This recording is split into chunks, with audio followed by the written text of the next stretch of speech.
Star Wars remains to be one of my most favorite pieces of media that I have become a fan of. Works that came from the mind of George Lucas himself, establishing the modern mythology pop culture is just so enamored with today, and one that Disney owns. It's something no one can debate at all, having a major impact on society that we know of today, and movie franchises that spawned out the wazoo, where I think all of us in our own way can be so grateful for that very existence. But of course, in the modern era of Disney, reception has been very mixed, mainly on the negative side of course, where things have been headed. I mean, this reception has been in Star Wars for a very long time with the time of George Lucas himself, but with the new continuation of such works beyond the original 6 films, it opens up more questions about where the universe is headed and a problem I wanted to really discuss today, both with fandom and the company as a whole. And it's very sad considering how much potential Star Wars has, ones that we've seen from the old legends of the EU era and to some of the stuff they have done now, and just how the blueprint of the mythology itself now is in a time where Disney seemingly wants to forego all they had beforehand in proper storytelling. I mean, there is going to be some bias from my side considering who I am growing up, a major Disney fan who also is a major Star Wars fan, where at this time you would still think that combination would already be heaven for someone like me, but also sadly hasn't been the case thus far in the major productions release. The smaller ones are alright, but what the majority has been offered cannot go unnoticed,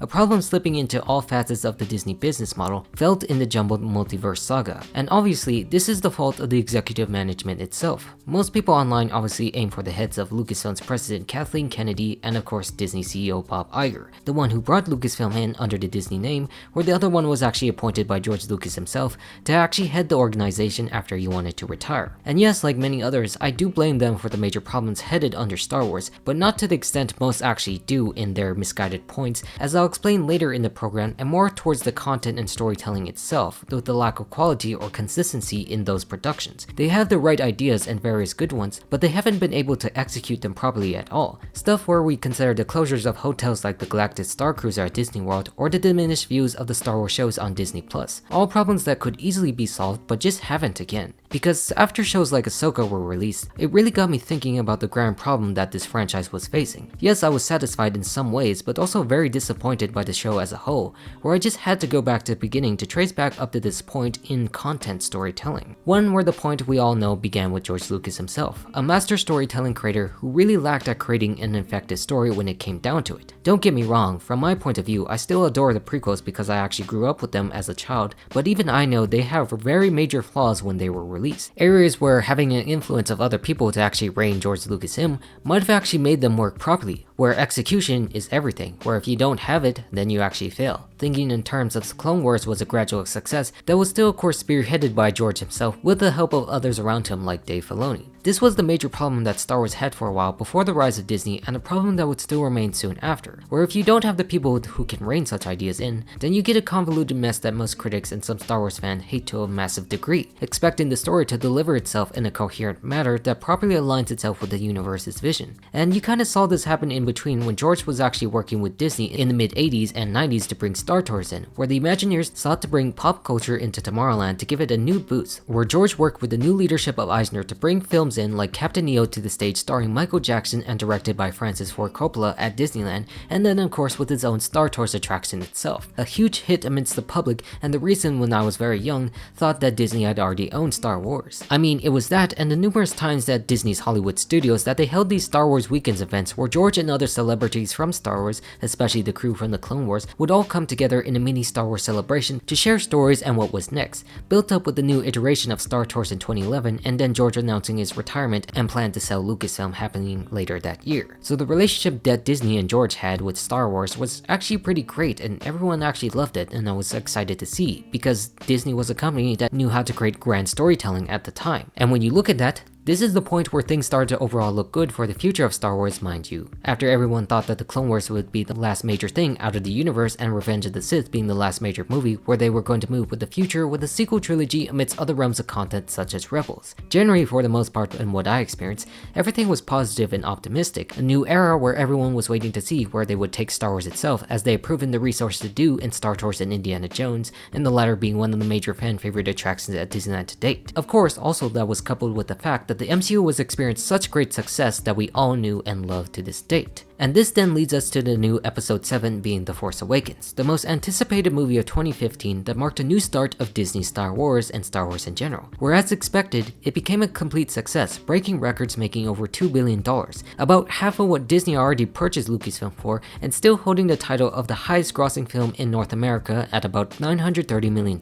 which films like Avengers Endgame later couldn't even beat a few years later down the road. At its time, this was just a film that really recaptured Star Wars nostalgia of both the original trilogy with its updated visual and practical effects, and learning from the advancement of the prequels that was actually offered. And looking back on that time, it really did make sense to why it broke records, where I myself actually saw the film 5 times, proving how much I long for the return of Star Wars and what this film offered. The first I ever got to have a proper theatrical experience in my life for this universe, and a return to some of the best parts of Star Wars visually when I was only 14 at the time. Because what Disney set out to achieve was very simple, a basic refreshing turn to form that ardent fans and regular audiences would have liked when it came to the core idea of what they know Star Wars was, the good versus evil of Jedi and Sith or dark side users in this movie, and the elements of the big bad new empire in the First Order going against the Resistance and the New Republic. But although that might seem exciting where everyone was brought into this hype and it actually paid off, there was a major problem that the film actually showed and was actually discussed years later in Bob Iger's own book Being the Ride of a Lifetime, and the dealings they had with George Lucas when they went into making The Force Awakens. This of course was kind of confirming the reactions that George actually gave when he went on an interview with Charlie Rose back in 2015 around the time the movie was released, going into his feelings about the property he actually loved, which Lucas likened his decision to sell Lucasfilm to Disney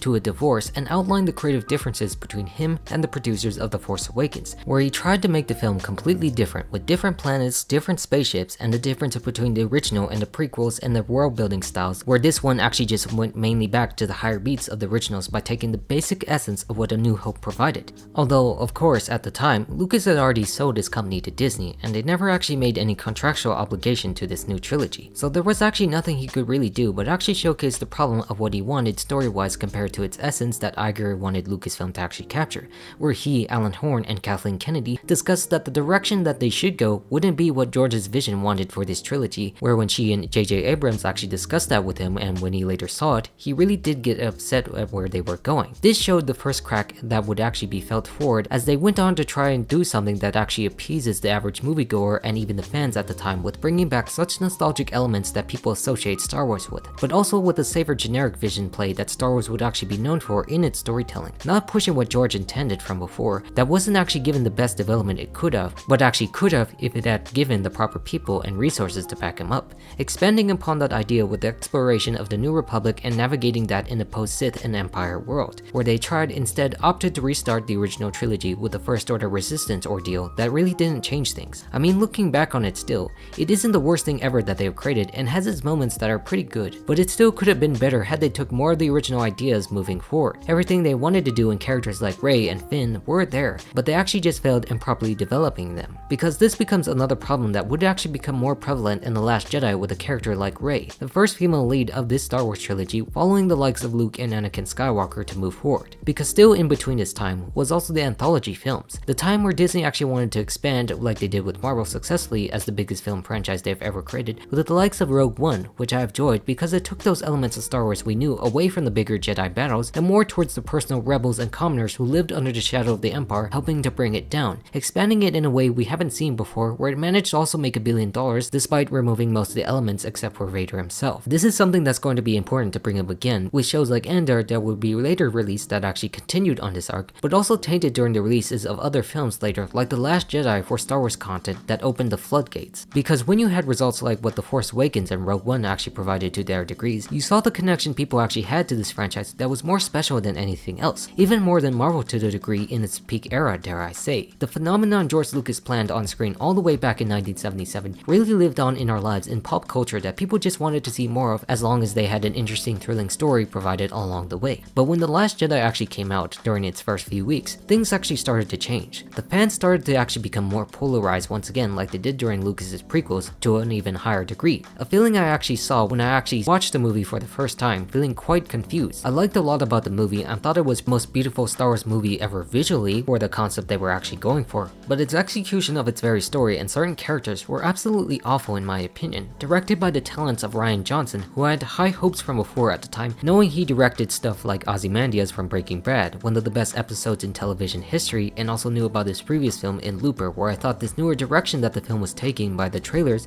would be better after the staple J.J. Abrams brought in The Force Awakens. But of course, again, when I saw it, I felt something was really off about this, and the people around me started to state the same thing too. Some actually hated it while others just felt mixed and barely even positive. I mean, there are lots of people who actually love this film, and I actually appreciate it if you do, but just most people around us actually just felt like this movie was off, and so did the box office, which massively dropped off from that point, making only $1.3 billion compared to The Force Awakens' $2 billion. It's still a massive amount compared to so many other productions in the studios at this time, but still evident to how reactions were just more mixed and how the early phase was actually tapering off. And like I said earlier in my first reaction, it mainly had to do with the characters themselves and the direction they were actually taking them, because the world at the very least seemed to actually take them in a newer place, as evident to how George Lucas seemed to actually like this film more than The Force Awakens, but failed in providing something meaningful to those experiences of the story. Like I said, this is the best Star Wars movie visually, and I actually love it for that, but other than that, it's kind of one of the worst. Most people aim this criticism at Luke and Rey,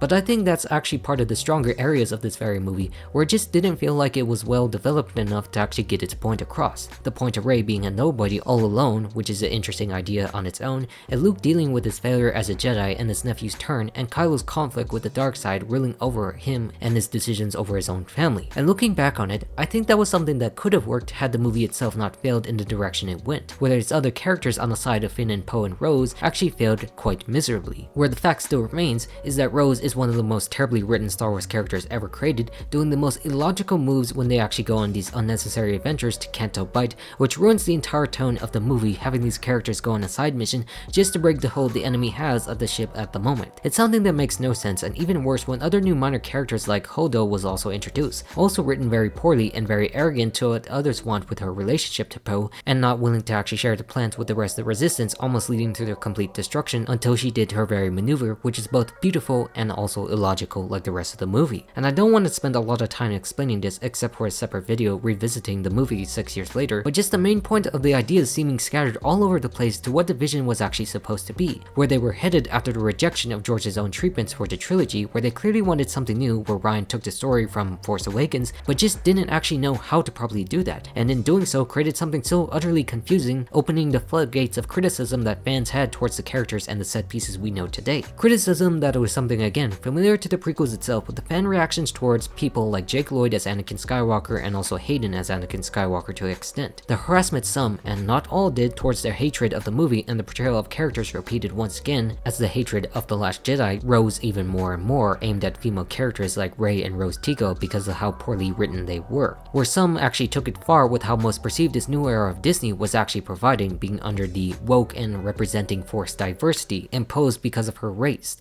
This was something that was still downright stupid and dragged down conversations people had about the film, and contributed to the gradual rise of content catered to by a side none other known as the fandom menace, being constantly upset at every decision that the Walt Disney Company was doing for the way characters were headed and portrayed in a new era, but also extended to other parts of the company like the live action remakes and Marvel films. This just highlighted another prevalent problem within Star Wars itself and the attachment of characters that is true of any other fandom, where one new idea is introduced that isn't well designed gets massively hated upon, where many just must express their frustration at the actor or actress who did it even if they didn't have any other involvement in just playing the role, which is just stupid to think about because it ruins the lives of others, just like what happened to Jake Lloyd once again, and overshadowed any new work they do just because some on the internet would forever hate them for their views and content to justify their own opinions' validation, resulting in others like Kelly Mary Tran quitting social media, which is honestly the best thing to anyone can ever do so that others can actually enjoy their other works, such as their own portrayal of Raya, even if I don't actually like that movie as a whole too, suffering from the same writing problems just like this one. But overall, with what this movie brought was the turning point to the feelings against Disney having Star Wars under the brand, even if it wasn't too successful to even stop, announcing newer projects like Star Wars Galaxy's Edge that were going to be added to Disneyland and Disney World. The train just wasn't going to stop soon after, where other films like Solo were announced under the same time frame of the sequels, with the anthology of films still being in between, but also suffering a problem with its directors and production overall changing to what they wanted, resulting in a lower box office where most people actually didn't care. One that could actually be attributed to the fault of The Last Jedi leaving a polarized sour taste, but also to the fact that people didn't care as it wasn't attached to Harrison Ford or just a movie that people weren't generally interested, with someone new amidst other things, even though years later when The Dial of Destiny was released with him in it, that would also fail miserably at the box office. But overall, this was a film that was actually alright, but wasn't just necessary overall as an idea for Star Wars, but still was well made enough in its end product despite the issues that actually went on behind the scenes. But those issues would actually highlight another major problem that came after the umbrella of The Last Jedi itself, producing a beautifully made movie with a terrible story nonetheless than they actually already knew. Because as most of us know, after Rogue One was released, Carrie Fisher sadly passed away, affecting a lot of the plans the trilogy had, as she was the last to live in the films after Luke and Han actually died in their respective films. This of course actually created a major problem that they would have to work around in the middle of 2017 before The Last Jedi was released, where Episode 9's original director of Jurassic World had dropped out and was eventually replaced once again by J.J. Abrams, trying to tie the story back completely in some way after the reactions to The Last Jedi, a balance of continuing the ideas the story introduced while also trying to appease other elements that people didn't like about originally, where the crew of The Rise of Skywalker itself had 3 months fewer than they did to have work on The Force Awakens, where because of that crunch of everything involved, it resulted in the worst Star Wars movie to be ever released. Because this is a movie that tries very hard to tie everything together as the last movie in the Skywalker saga and reintroduces fan favorites to sell it as such and appease most who actually didn't enjoy the direction of the previous movies were going, but just done in the worst, most rushed possible way imaginable. The main event that actually spurned from this was the fact that they brought Palpatine back after he did indeed die in the original trilogy, fulfilling the Chosen One prophecy and the victory that the original ending had, trying to have this movie tie itself all the way back in such a way to have such a conclusion once again, but also adding others who never actually showed up before until this very point, where as a result, they developed a product that tried to answer the problems most had in the worst possible way by removing key elements that actually made the other stories work, reducing other characters' screen time like Rose, which was very stupid, and just making Rey a Palpatine who just declares herself a Skywalker at the very end. So many ideas in such a little time that dilutes every single point they had to begin with, focusing more on her and little development of her abilities and also diminishing her friends' role like Finn and Poe to almost nothing but sidekicks from where they were first introduced as the trio of this new trilogy. The characters that were supposed to make the hard up in the first place actually just ended up going nowhere at all. It's a movie that really makes you question even more about the choices they were making overall in this trilogy more than you realize, where it's just honestly a bad thing to do unless you did want to showcase how you actually did have no plan whatsoever, which this film clearly had with no vision in its design, where even the critics agreed that this was just horrible with that very sentiment, like the diminished box office once again only barely getting them to $1 billion. And of course at this time, nobody that I knew was actually a fan of this movie, and it's one that I just hold with absolute hatred in my heart, butchering every single point of everything we built up to start with. The reason why I don't like the newer characters, the newer worlds, and the newer ideas, never knowing what they actually want, and only resulted in fueling the hatred towards Disney Star Wars as they never actually provided any time to actually think back upon what they could have laid out in a more cohesive manner like George actually intended. So out of everything that had happened, they decided to try to attempt to appease all parties by doing the bare minimum of almost removing characters and still pushing them out to kowtow to the harder voices, but ended up ruining the image on almost every single person who watched it, something that could have only came from the minds of bringing JJ back and what most executives thought when the reactions to The Last Jedi were very harsh. Because I remember people who didn't like the character of Rose hated the fact that they reduced her role in this film to almost nothing, and then hated Rey because she achieves absolutely everything through nothing but being a Palpatine, which is very disappointing because I consider her story had potential at the very beginning, but was just dragged through the mud and became nothing but a bitter joke constantly used to hate Star Wars now, which to that in the shortest nutshell that I could explain is the disaster of the sequel trilogy itself, starting adding nothing new, then trying to add something in the middle that was very confused, before recombining all of that into a heaping pile of trash. No consistency between productions because they wanted to make their money back, releasing what they think fans could want when it comes to the quintessential essence of Star Wars. It just decreased in quality along the way, and where you saw it in box office revenue and critical decline going forward, putting dents into the plan of the future movies that moved away from the saga we all grew up with. No control over what was regarded being Star Wars at this time, where instead they would go for more individual stories or newer ones that would be more easier to control, coinciding of course with the release of Disney+.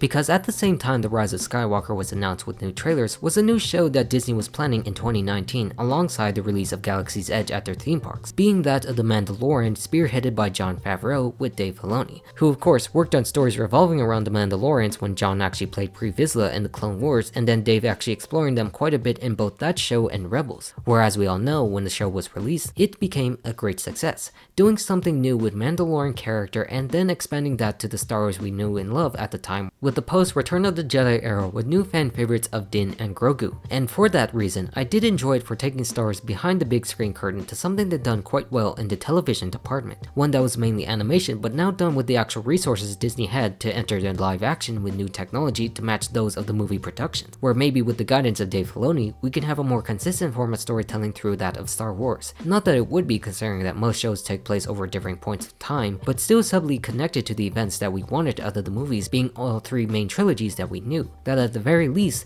this knew where it wanted to go as a story and made people potentially excited for the future of Star Wars projects with the likes of Boba Fett added later on, the fan favorite character that never actually was explored that much, and then the very anticipated Obi-Wan Kenobi series following soon after. Series that were originally movies, but actually turned into series knowing the potential that Disney Plus could actually offer for them to explore the worlds properly over time to develop them. These projects were exciting, focusing on our fan favorite characters after the success of the first 2 seasons of The Mandalorian, adding something meaningful to the characters we knew and loved that combined with the likes of the prequels and the originals in the new Disney era. But unfortunately with this, what came out of it was nothing but actually disappointing. Not that the shows were supremely bad, they did have their bad moments of course, but they were painfully mediocre in their results, really stifling where Star Wars was headed once again. I mean, I don't fault them for wanting to produce these productions after the success of The Mandalorian, but it really showed that Disney has this problem of rushing things out as products so they can actually promote them as soon as possible to the public in their theme parks and other merchandise, rather than actually honing down on a cohesive plan and an actual story that many people would actually love. And this is one of the bigger problems people like me have had with Kathleen Kennedy, something that's rather sensible compared to the fandom menace actually portrays her as. I mean, yes, she is a good producer, helping out with Indiana Jones, Jurassic Park, amidst other great Steven Spielberg films including Lincoln that I love the most,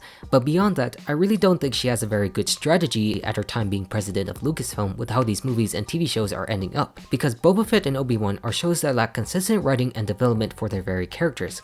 that we all know and love, like I said before, compared to other ones that were newly introduced that people actually take into heart. The acting for the most part is top notch for the stories, but the stories themselves are not allowed to actually be developed properly and just began more evident that began as movies that would have been more easily condensed to actually tell. Each episode seems to differ visually to what they want out of the episode, and it just seems to take you out of the moment to what is actually being told, being more filler in some places and not in others that actually excel. That it's this, and it's coupled with their announcement at each celebration of newer films and projects headed by different people whose previous work were very outstanding but actually ended up in disaster after the announced films, like Mango with Indiana, Taika with Thor, the dudes who did Game of Thrones, Patty Jenkins with Wonder Woman, Rian Johnson's trilogy, and so forth, that are constantly put under development, cancelled, or changed plans to whatever. The point being here is that whatever they actually had planned originally is just being constantly shifted and changed to something else because of the lack of plan that they've had. Yes, Disney has the resources to create something as big as what George would have intended in those plans for Star Wars in the first place, but they too have fallen into the same pit of mixed mediocrity that takes us 2 steps back for every 1 step forward. And like I said, the problem isn't solely on her because she excels at producing individual projects that know what they want to complete success, but also the entire studio of differing opinions scrunched up for time to meet the demands that Disney wants under Iger. And in doing so, the entire company just seems folding itself on trying to manage where their properties want to go, for Pixar, for Marvel, and for Star Wars. Or Star Wars is just continuing the same course it has been on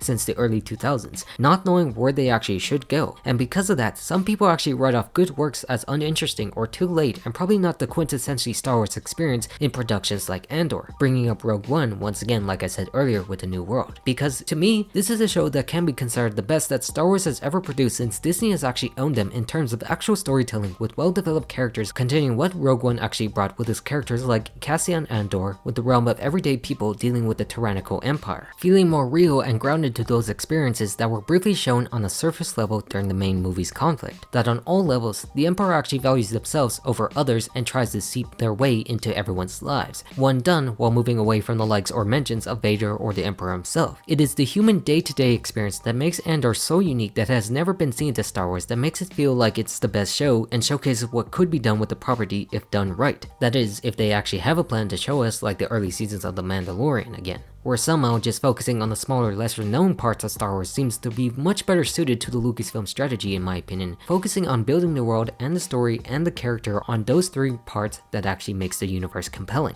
But then again, some other people are inclined to disagree and of course don't see the show as reaching what Star Wars should be, feeling out of the universe and from lightsabers and all that jazz. Which is also kind of disappointing, where sometimes Star Wars should be expanded on to go behind the scenes and uncover the lies that are hidden beneath, where some fans actually expect the basic experience and essence that has been provided in shows like The Force Awakens. Where I think this shouldn't actually be considered not Star Wars because it doesn't involve the elements of what we know and still teaches another important aspect that George wanted to cover within the politics of the universe. Most people don't seem to like it, but when you do actually have a proper look, you can see how valuable it is and the makeup of why society is the way it is and what he was trying to tell. People do write it off as the boring elements, but me growing up and seeing those scenes in The Phantom Menace, I actually see how valuable he was trying to tell in the other ways of how democracy and republics can actually fall. And that's why I hope the second season will be able to finish after the strikes are over, as there is so much more to be seen before the events of Rogue One actually do to complete that arc and the side of Star Wars that reminds us that there is always more than one that we can see that is beyond the minor complaints of what the series brought and the weapons being realistic, the point being the universe is all about the characters and the relationships with each other in the world that is between family, friends, and social and political matters. But of course beyond that, you still have to contend with the image of Star Wars still being Star Wars with other content like animated shows with Tales of the Jedi and The Bad Batch, which also have impressed, still adding under the Clone Wars style and stories they actually want, but also going back to formula and other projects like The Mandalorian Season 3, where once again, this actually suffered from the same problem that Kenobi and Boba Fett had once again in its story, but still stifled once again to where it was headed before the likes Dave Filoni would actually head up shows like Ahsoka, continuing the story from Rebels and adding more to her character that he helped create. But when Ahsoka was released, like I said earlier, it too also suffered from the same problem the previous shows had, mainly mediocre once again, having the right ideas, but also poorly executed in its overall showing. Characters seemed too static at times and not displaying enough emotion to what they actually were in the animated form, even if it is directed by a man people actually love in Dave Filoni, who of course seems more like his predecessor of George Lucas than we actually realize, having the big creative voice over Star Wars, but still doesn't know how to actually execute those ideas properly. Individual creators can actually excel in one area where they have the right idea or plan, but sometimes those ideas can only take you so far where the execution actually lacks in proper results to what is needed to be done in a story. It ends up twisted instead towards what is being derived from and hasn't actually gone away from the company anytime soon. When it comes to Star Wars and their very individual creators, they're actually better at creating smaller solo stories, but when it comes to the major ones that most people actually anticipate or know the most, they instead just fail so hard and more fans just get upset or divided in what is happening and results in the cancellation of said shows or redevelopment until it repeats itself. A formula that wears off itself because audiences cannot keep supporting the same crap over and over again unless you are those of the minor audience who favors the views and angry and rage that is supposedly being done with Disney Star Wars every single time, like they constantly say they are still to tell the tale. It has just come to the point where each individual production introduces with something and goes nowhere with that. You can't introduce something and just leave us with nothing that actually creates more confusing questions to why the characters are the way that they were in the story that represents both the best and worst aspects of what Star Wars is and to an extent what Disney is. It refuses to actually grow upon itself to compel its audience and rather shoves itself something familiar for the sake of familiarity to do the bare minimum, where I just really believe that standards should be towards Andor's level in terms of storytelling. Pacing could be better in some aspect of those stories with these other productions,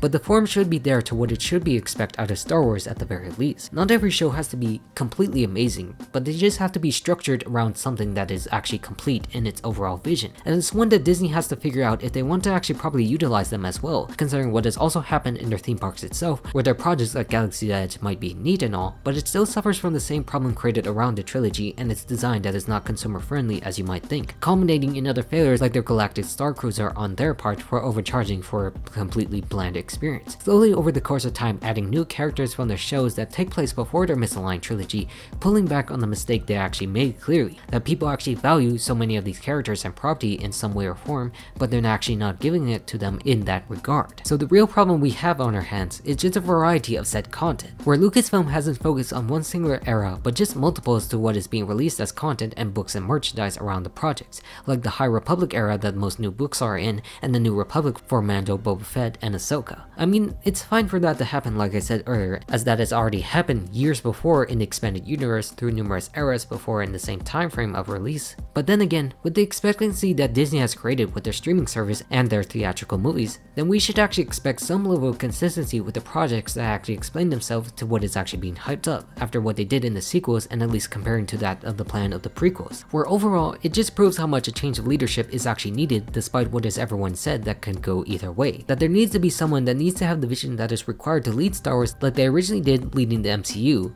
and how George actually envisioned Star Wars turning out. Because if they don't do that, then more people will just continue to lose interest like they had for each show, diluting the entire point of why people actually love something to begin with. Star Wars is a property that is actually far from being dead, and still actually beloved for what it is brought, but the current curators right now are just slipping it into an abyss of boring slop that doesn't attempt to change it, save for a select few, and how some of the loudest voices are just unwilling to change and willing to hate every single property as long as it fits their views to hate it all. Because beyond the sequels itself, the content they've actually had are great in idea, but just poorly directed and developed to what they actually want it to be. And until they actually start looking at their failures and these future announcements, they'll never be able to actually recover at all, cursing those announced with these new projects around their system and not looking like they'll come out for the better. But if slow burns like Andor are stuff that actually work now, then I would actually gladly support them for doing that, as long as it adds more to the world and what has also been added, where everyone involved with this, including some parts of the management, should actually go ahead and take their lessons for their very future, where characters like Rey and so forth can be great if they choose to make them so, and not just solely putting them out like figurines for sale. The future of Star Wars can be greater than ever before,